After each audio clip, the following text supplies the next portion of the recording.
December 27th, 1942.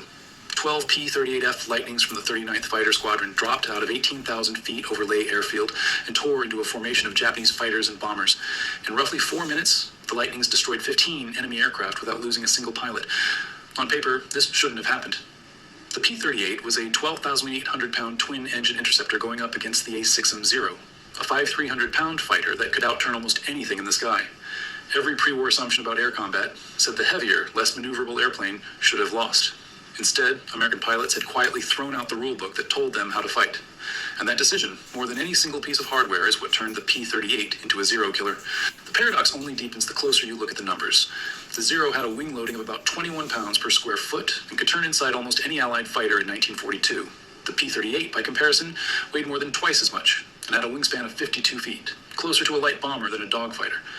Standard pre-war doctrine, drilled into pilots at Air Corps training fields, said maneuverability won fights. By that logic, the Lightning was flying into a losing proposition every time it met a Zero. What actually happened in the skies over New Guinea and the Solomons proved the opposite, and the reason came down to a tactical adjustment that could be explained to a new pilot in the time it took to walk to his aircraft. Early in the Pacific War, American pilots did what their training told them to do. They turned. Standard fighter doctrine, inherited from a generation of biplane combat, treated the tight turning fight as the measure of a good fighter pilot. Critics of the P-38 in 1942 pointed to its size, its turn radius, and its unfamiliar twin-boom layout, and argued it simply wasn't built for a knife fight. Japanese pilots, many of them veterans of the China campaign with hundreds of combat hours, expected American fighters to try to outturn them, because that's exactly what British and American pilots had been trained to attempt against every enemy fighter before. Early encounter reports from squadrons flying P-39s and P-40s in 1942 described pilots who tried to turn with the Zero and paid for it within seconds, often never firing a shot. The Japanese were right about one thing. In a sustained turning fight below 300 miles per hour, the Zero would win against nearly any American fighter of 1942. Its lightweight airframe, low wing loading, and lack of armor or self-sealing tanks made it extraordinarily nimble at the cost of durability. The trade-off was well understood by Japanese naval aviators who had built an entire doctrine around it. What they hadn't accounted for was an enemy who simply refused to play that game at all. The secret wasn't in the P-38's guns, though its nose-mounted battery of 120mm cannon and 4 .50 caliber machine guns, all firing in a straight line rather than converging like wing guns, gave it a devastating long-range punch. The real secret was in energy, specifically dive speed and climb rate, the two things the Zero could never match. The P-38's two Allison V1710 engines, each producing around 1,325 horsepower in the F and G models, gave it a top speed near 414 miles per hour at altitude and a climb rate that left the Zero behind. Even more important was diving speed. The Zero's airframe, built light to maximize maneuverability, could not be pushed much past 410 miles per hour in a dive without risking structural failure. Pilots who tried sometimes lost wing panels or control surfaces entirely. The P-38, built heavier and stronger, could dive far faster, though at very high speed it ran into its own limitation, compressibility. Above roughly 480 miles per hour in a dive, airflow over the wing could reach transonic speeds, causing a nose-down tuck that early P-38 pilots sometimes couldn't pull out of.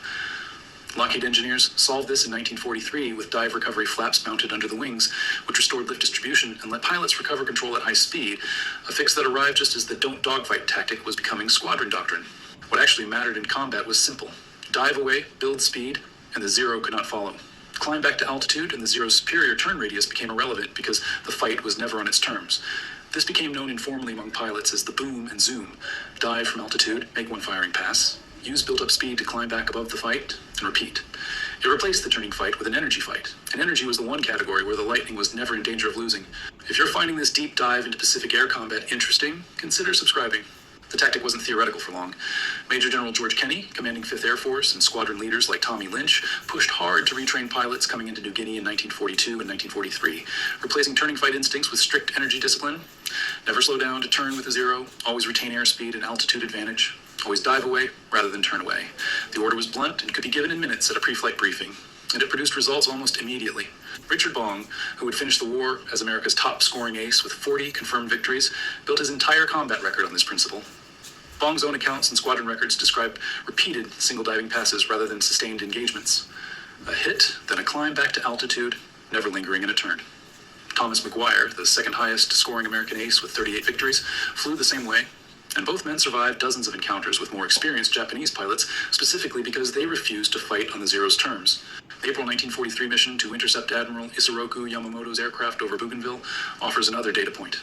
The P-38s of the 339th Fighter Squadron that carried out the interception flew nearly 600 miles at low altitude to reach the intercept point, then had to fight off escorting Zeros immediately after the strike. Squadron accounts describe pilots diving through the Zero formation rather than engaging in sustained turns, using their dive speed to break contact and reposition. Captured at Japanese pilot debriefs and post-war interviews collected by Allied intelligence noted with some frustration that American P-38 pilots increasingly refused to be drawn into turning fights, making Zero pilots' preferred tactics far less effective as the war progressed.